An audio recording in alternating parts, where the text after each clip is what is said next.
Okay, what we're going to do here is show you how to upload a PDF to Salesforce. So on the home page, you'll see the list of tabs at the top. If you come across to the one that says Files and click on that, that will show you all the different files that you have on your Salesforce. But to add a new one, you just click in the top right hand corner here, Upload Files.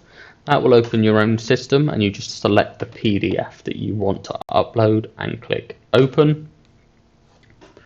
Then once that's uploaded, you simply click Done. So that's as simple as it is to actually upload a file. If you did want to upload it to a particular opportunity that you have, then you can come across to the Opportunities tab, find the opportunity that you want to add the file to. Then once that's opened up, you'll see on the bottom right hand corner, if you scroll down to upload files, then you click on the little down icon and add files. You can then add it specifically to the opportunity that you want it to be on.